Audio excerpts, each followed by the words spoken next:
چه ارتباطی؟ مربوط به ملت ایران ملاحظه باشه.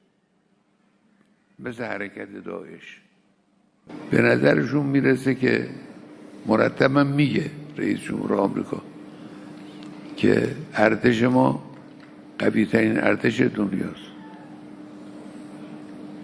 قوی‌ترین ارتش دنیا ممکنه اونچنان گاهی سیلی بخوره که از جا نتوانه بلند شه. They said if the United States ever struck him, the region would burn. They said touching him would mean war. They said he was untouchable. And now the man who warned of irreparable consequences is dead. So here's the question nobody can ignore. Did his final words dare his enemies, or did they predict exactly how this would end? In mid-February, during a public gathering marking the anniversary of the 1978 uprising in Tabriz, Iran's supreme leader, Ayatollah Ali Khamenei, delivered what would become one of his most scrutinized speeches. At the time, it sounded like familiar revolutionary rhetoric: defiance, criticism of Washington, praise for resilience. But in the aftermath of his reported death on February 28th in a precision airstrike, that speech now feels like something else entirely. It feels like a warning. In that address, he described the United States not as an invincible power, but as a system in decline, politically fractured, economically strained, socially divided. He pointed to disapproval ratings of the American president and framed the U.S. as an empire approaching collapse. Why emphasize decline so forcefully? Was it reassurance for his domestic audience, or was it psychological warfare aimed outward? He didn't stop at political criticism. He shifted toward deterrence, arguing that any nation without credible defensive capability would be crushed under its enemies. He defended Iran's missile and military programs as sovereign necessities, rejecting the idea that outside powers had any authority to dictate their limits. Think about that framing. When a leader says our weapons are our business, it's not just nationalism, it's strategic positioning. It's telling adversaries that military capacity is non-negotiable. He went further, asserting that Iran possessed capabilities powerful enough to strike devastating blows against American forces in the region. He warned that intervention would ignite a broader regional conflict, one with consequences that could not easily be reversed. That was not subtle. That was calculated escalation language. And then came the line that now echoes louder than everything else. He reportedly said that even if he were killed, it should not be considered a loss so long as the nation remained committed to its principles. Pause there. What leader openly contemplates assassination in a public speech? Was that bravado, preparation, or acknowledgement of real intelligence warnings? Drop your thoughts below, because this is where the article's context becomes critical. Following a short but intense exchange between Iran and Israel earlier in the year, Khamenei claimed that Iran had nearly overwhelmed its adversary and mocked American involvement. He framed the conflict as proof of Iranian resilience. He portrayed the nation as capable, unbowed, and strategically confident. Then, just weeks later, reports emerged that he was killed in a joint U.S.-Israeli operation targeting his compound in Tehran. The strike, reportedly coordinated between U.S. and Israeli intelligence services and given a code name that emphasized its intensity. The strike allegedly killed dozens of senior figures alongside him.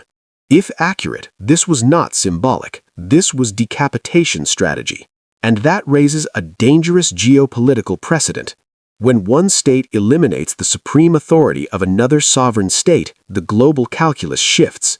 Red lines blur, assumptions weaken, leaders everywhere reassess personal security and escalation thresholds. So here's another question. Does eliminating a supreme leader reduce future conflict by removing hardline authority, or does it inflame conflict by creating martyrdom? Because history offers examples of both outcomes. The article highlights how his remarks about American decline and military capability are now being replayed repeatedly. His comments about sinking warships and imposing heavy costs are being dissected frame by frame. But rhetoric in geopolitics has layers. When he spoke about deterrence weapons, he was reinforcing a long-standing doctrine: asymmetric capability as survival strategy. Iran has historically invested in tools that offset conventional disadvantages, missiles, drones, and naval asymmetry. He argued that without deterrence, a nation is trampled. From Tehran's perspective, deterrence is defensive. From Washington's perspective, it can be seen as destabilizing. Two interpretations, same actions, and that duality fuels escalation. Another layer in his speech was ideology.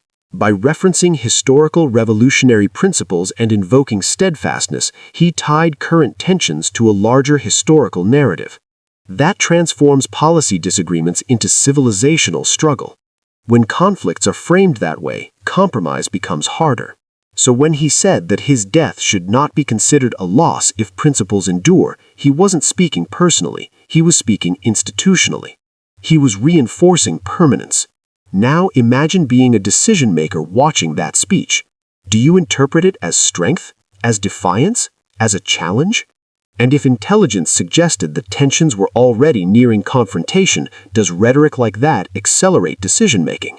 The article also mentions his claims following the 12-day conflict with Israel. He suggested that Iran had nearly crushed its adversary and that American involvement did not change the strategic balance. That narrative projects confidence, perhaps even dominance. But confidence can harden positions. If leadership believes it has momentum, it may adopt firmer stances. If adversaries perceive overconfidence, they may act to rebalance. That's the chessboard. Now, zoom out further. His death reportedly occurred alongside the deaths of senior officials and even family members. That adds emotional gravity domestically and politically. Martyrdom narratives can strengthen internal cohesion, but leadership transitions can also expose fractures. Which outcome is more likely in this case? Unification around legacy or power competition beneath the surface? Let me know your view. The article notes that initial denials gave way to confirmation by state media. That sequence alone reveals the shockwave impact. Sudden leadership elimination creates information vacuums, and vacuums breed uncertainty.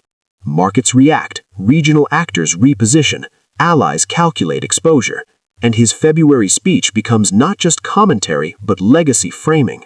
When he warned that intervention would produce regional war with irreversible consequences, was he laying down a final deterrent line, or was he acknowledging that the trajectory was already set? Because here's the uncomfortable reality. When rhetoric intensifies on all sides, miscalculation risk rises. If both sides believe they are defending themselves, escalation becomes easier to justify. If both sides believe the other is weakening, preemptive action becomes tempting. His framing of American decline might have been meant to strengthen morale, but it also signals perceived opportunity. And when opportunity meets capability, history accelerates. So here's the final layer. His speech was not an isolated outburst, it was part of a larger strategic communication effort. Portray resilience, justify deterrence, minimize fear of leadership loss, and warn of consequences. Now that he's gone, those themes become pillars of interpretation. Was he preparing his people psychologically? Was he sending a final deterrent signal outward, or was it simply revolutionary rhetoric amplified by hindsight? Drop your answer below. Because in geopolitics, context transforms meaning. A speech delivered in February can feel routine.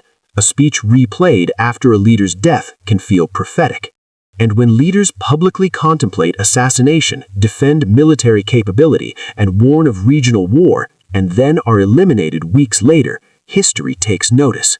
The Middle East now stands at a crossroads shaped by rhetoric, retaliation, and recalculation. His words about deterrence remain, his warnings about consequences linger, but the man who spoke them is gone. So here's the question that matters most. Did his final address strengthen Iran's resolve for the next chapter, or did it reveal how close the region already was to a breaking point? Let's discuss.